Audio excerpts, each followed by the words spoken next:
Malcolm in the Middle is full of brilliant minds, from Lois using pure psychological warfare to break her son's airtight alibis, I've never seen Mom so mad. Me either. to Dewey running an underground extortion ring on his own dad. I like this one. But surviving the Wilkerson family takes more than just book smarts. Today, we are ranking the absolute smartest characters on the show. And we're about to prove why the kid with the 165 IQ isn't even close to being the true mastermind of the family. Starting with Reese Wilkerson, a guy whose academic IQ is probably hovering somewhere around room temperature. Look, for most people, a low GPA means you aren't going anywhere in life. But for Reese, fully ignoring textbooks was just the ultimate loophole to develop pure, unfiltered, tactical genius. Oh, where's your math book? Which half? We'll just start with geography then. I don't take geography. His intelligence was all about reading physical threats, finding their weaknesses, and then setting up a mathematically perfect system to establish total dominance. One of the first times we really see Reese's intelligence in action is when he monopolizes the school's bully ecosystem. Instead, he created a protection racket that kept the school totally safe from worse predators. He could look at a Krelboyne and instantly calculate its exact structural weakness. It's honestly one of the best examples of Reese's thinking. He solved problems by understanding people's physical limits and using them against them to get the exact outcome he wanted. But another moment that really showed off Reese's quick thinking was when he joined the army. During a live wargame exercise, Reese managed to evade capture by an entire heavily armed squad.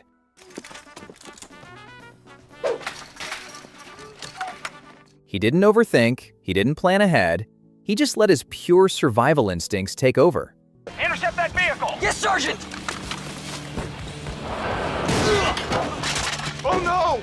His commanding officer even realized that Reese's ability to shut his brain off completely made him the absolute perfect soldier. Gotta love that boy. And how can I forget the time he cooked Thanksgiving dinner? Neither one of you seems to understand. We are not playing games here. There are lives at stake. While Lois was having a complete mental breakdown, Reese commanded the kitchen with total authority. He perfectly mastered the most stressful dinner of the year just by aggressively yelling at the turkey and treating his family like a platoon. In fact, most people probably would have ordered takeout or ruined the meal entirely. But Reese? He used it as an opportunity to become a 5-star chef. Yet, for all of his skill, Reese's fatal flaw was that he could never see beyond his own immediate anger. He didn't dream big like Malcolm or play 4D chess like Dewey, and he wasn't as cautious as Lois, which ultimately led to him constantly getting grounded and outsmarted by his own family. We'll clean it up. That's not good enough. You're grounded for a week. What? But I think we can all agree, Reese was the greatest physical tactician money could buy. Reese's genius was purely physical. Cynthia Sanders. Surviving the Krelboyne class usually meant keeping your head down and accepting your fate as a human punching bag. Cynthia, however, looked at that exact same toxic environment and saw a training ground to develop high-level social and emotional manipulation. She didn't just read textbooks, she read people, mapped out their insecurities, and built elaborate strategies to get exactly what she wanted. Before Cynthia ever became the only person that Malcolm genuinely feared, she realized very early on that there are wolves and sheep in the public school system, and if you didn't figure out how to blend in with the wolves, you were going to get eaten alive. One of the first times we really see Cynthia's intelligence in action is when she protects Malcolm from total social suicide. I just take this car and crash into that car. Then I'll be in military school just like Francis was. When Malcolm was about to make a massive mistake by purposefully destroying Lois's car at the school humilathon, Cynthia threw herself on the grenade. She staged a 100% fake rumor that she and Malcolm hooked up, completely destroying her own reputation just to save his. They had sex? He had sex with her? Our kid had sex? And when Reese tried to take advantage of her in a completely different scenario, Malcolm, I'm gonna see them. What? I'm gonna be nice to her, make her my girlfriend, and get her to take her top off. she didn't panic. She used her Krav Maga skills to mercilessly beat him to the ground, proving she had the physical tactics to match her social dominance. And then there's the sheer control she had over Malcolm himself. She was the only person in the entire series who could out-talk, outmaneuver, and completely disarm Malcolm's massive ego. She didn't need elaborate traps.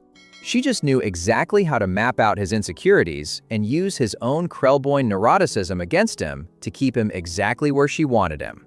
Yet, despite her skill, Cynthia's flaw was that her intelligence isolated her entirely. She was too smart to fit in with the normal kids, but too emotionally aware to survive the toxic environment of the gifted class. Instead of staying and fighting a losing battle, she packed up and left for Europe. But as smart as Cynthia was, our next entry shows what happens when you combine that Krelboyne intelligence with next-level corrupted ruthlessness. Lionel Herkabe. On the surface, Herkabe seemed like your standard, overqualified middle school teacher, just trying to push his gifted students. But since this is the gifted class... But behind the scenes, he was a psychological predator, playing a twisted game of chess with children's self-esteem. His intelligence wasn't just about knowing the curriculum. It was about mathematically breaking down the human spirit for his own entertainment. Let me guess. Emotionally needy, closet bedwetter. You get no affection at home, so you'll be seeking it from me. Look elsewhere, son. But before he was torturing Malcolm, Herkabe was actually a certified child prodigy himself. He made millions of dollars with a tech startup, but lost everything literally, forcing him into a miserable teaching job. That bitter background shaped everything about how he operated, and he knew exactly how to crush their egos, because his ego had been crushed first. One of the clearest signs of Herkabe's corrupted intelligence was the implementation of the daily GPA ranking board. And penmanship, which enabled me to do this. A ranking board. Instead of actually teaching his students, Herkabe did the most damaging thing you could do to a room full of fragile egos. He ranked them, publicly, every single day. He turned the classroom into a brutal psychological war zone where the kids were constantly fighting each other just to survive his system. Nothing? You were studying? And when Malcolm actually tried to rebel against this system, Herkabe didn't just give him detention like a normal teacher. No, he completely manipulated the situation. He subtly pushed Malcolm, playing on his massive ego, and tricked him into nearly sabotaging his own academic future just to prove a point. Yet for all of his calculated manipulation, Herkabe's flaw was his own massive arrogance. He pushed his students so hard and with such clinical cruelty that he blinded himself to the fact that they would eventually team up against him. I have no choice but to throw out his stupid system! He needed to be the smartest person in the room so badly. Some even think they are more advanced than me. I never said that. And yet you assume I'm talking about you. That it ultimately led to his downfall and humiliation at the hands of the Wilkersons. One thing is sure, Herkabe was the most terrifying intellectual villain on the show. Herkabe relied on the power of literal authority, but the smartest student in his class figured out that true power actually comes from absolute pity. Stevie Kenarban. For most people, being confined to a wheelchair and struggling with severe asthma would instantly make you a target in middle school. But trust me, for Stevie, it was the ultimate camouflage to run definite circles around everyone else. His intelligence was all about weaponizing his physical weaknesses, using people's pity to mask his ruthlessly calculating mind. Growing up with insanely overprotective parents, I heard screaming. Yeah, I said this is so cool. Stevie learned very early on how the world reacted to him. People felt bad for him, and they constantly underestimated him. And instead of hating that, he used it, and used it like a pro. Somehow, that realization shaped his entire survival strategy. He knew that as long as he looked helpless, he could get away with absolutely anything. One of the smartest little tricks Stevie pulled on a daily basis was manipulating his own asthma. Yeah, that type of manipulative personality he was. I'm sorry, Stevie. I shouldn't complain. Like, whenever he was backed into a corner, forgot an assignment, or just needed to get out of trouble, he would purposefully start wheezing. Ignition. In. On the other hand, he gained the sympathy of his teachers and peers, securing deadline extensions and special treatment while secretly laughing behind their backs. He was truly a master at using people's emotions against them. But it's insane what Stevie could do when he actually wanted to inflict damage. Because when Reese pushed him too far and challenged him to a fight, most kids would have just told the teacher. But Stevie? He went blindly supervillain. He used his status as a test subject at the Norvet Biomedical Institute to hijack an experimental robotic exoskeleton. You're mine. And the best part? Reese had purposefully paralyzed his own legs in a freezing ice bath to make the fight fair. Nobody's gonna say this wasn't a fair fight. So when the fight happened, Stevie used this massive metal suit to genuinely destroy an already immobilized Reese without any hesitation. It is honestly one of the greatest tactical revenge plots in the entire series.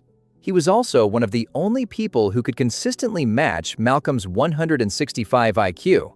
Even when they competed in the academic octathlon, Stevie didn't just rival Malcolm with facts. He knew exactly how to get inside Malcolm's head and use his friend's massive ego to throw him off his game. Yet for all of his strategic brilliance, Stevie's flaw was that he occasionally overestimated his own invincibility. He would get so cocky and push his luck so far that he sometimes forgot his physical limitations were actually real, leading to him getting tossed out of his wheelchair more times than we can count. To be fair, the Krelboynes treated intelligence like academic warfare. But back at the Wilkerson house, there was an apex predator who didn't need a degree to fully dismantle your psyche. Lois Wilkerson. Okay, let's be real for a second. Raising 4 hyper-destructive boys on a minimum wage budget is a recipe for a nervous breakdown. But for Lois, it was the ultimate training ground to develop borderline superhuman observational skills. Now, we have to admit, before she became the terror of the neighborhood, Lois was just a working-class mom trying to keep her house from burning down.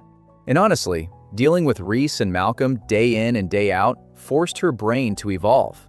One of the craziest examples of Lois's genius is her mastery of pure psychological warfare. She doesn't just punish her kids in the moment.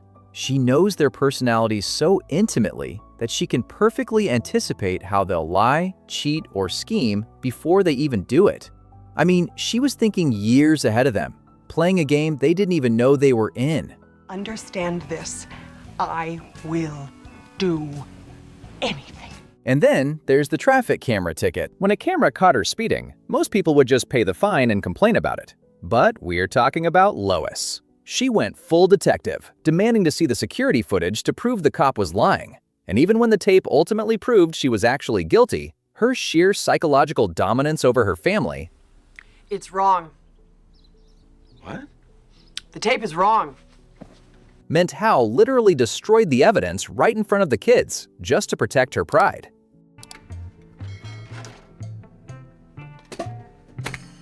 And it didn't stop there. Lois could walk into a straight-up clean room and just sense that a crime had been committed. She would notice a single shifted floorboard or the way Reese's left eye twitched and instantly reverse engineer an elaborate scheme they had spent weeks planning. I mean, you literally couldn't hide anything from her. Yet, for all her terrifying street smarts, Lois's flaw was her pure need for total control. She squeezed her kids so tight that instead of making them behave, she just forced them to become better, smarter liars. Are you sure you haven't seen them? No, sorry, Dad. I think we can all agree that the FBI really missed out by not hiring Lois. But ironically, the kid she gave birth to with the highest official IQ was the one most blinded by his own brain, Malcolm Wilkerson. Now, you would naturally assume the smartest character on the show is the kid who literally has a 165 IQ. And sure, on paper, Malcolm is an absolute freak of nature. His intelligence was all about raw processing power, absorbing information instantly, and solving problems that would literally melt a normal person's brain. From the very beginning, when they first tested his IQ, Malcolm's entire life flipped upside down. Being officially labeled a genius gave him the tools to understand the universe, but somehow, that realization also gave him an ego so massive it became his biggest liability. And we'll use number 3 pencils. He knew he was the smartest person in the room, and he made sure everyone else knew it too. One of the clearest times we see just how insane his brain is his sheer academic processing power. He casually speed reads entire textbooks in minutes, memorizes complex scripts instantly, and is constantly doing high-level calculus in his head like it's basic addition. But here's the catch. Malcolm might know the exact chemical composition of the sun, but he has, without a doubt, zero emotional intelligence. Remember the bowling alley episode? When he couldn't get a strike,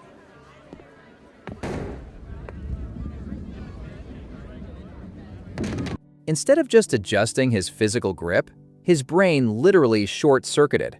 He stayed up all night trying to perfectly calculate the exact physics of the bowling lane until he had a complete mental breakdown. You want a strike? I'll give you a strike. Here's your damn strike.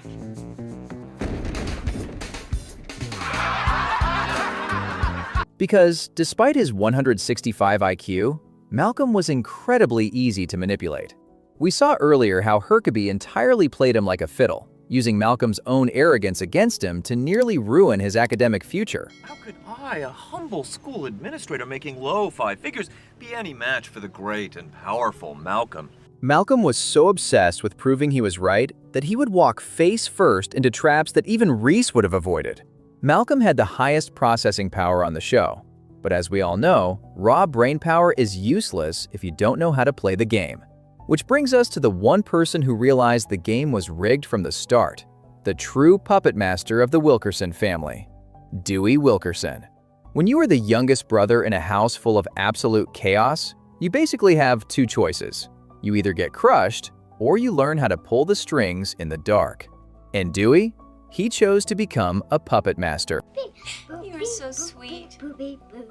His intelligence was all about unmatched emotional awareness, hiding in plain sight, and letting everyone else take the fall while he reaped the rewards. He locked us out. Dewey, come to bed. Okay. Growing up watching Malcolm and Reese constantly get screamed at by Lois gave Dewey the ultimate blueprint for survival. He realized very early on that Malcolm complained and got caught, while Reese fought and got caught. So Dewey did the exact opposite. He played dumb. He realized that innocence was the greatest camouflage you could possibly have. One of the smartest long-term plays Dewey ever made was weaponizing his own academic placement. When Malcolm secretly took Dewey's IQ test and purposely bombed it, it accidentally landed Dewey in the emotionally disturbed Busey class. I'm emotionally disturbed? Most kids would have panicked, but Dewey saw an incredible opportunity. He quickly realized that the school administration completely ignored the Busey class. Instead of being bullied like Malcolm, Dewey became a benevolent god to the Buseys, manipulating the entire special education system to work perfectly in his favor. And you cannot talk about Dewey without mentioning his sheer creative genius. While Malcolm needed textbooks to understand the world, Dewey literally built a fully functional, highly complex piano out of random household junk. He just understood the mathematics of music on a soul level.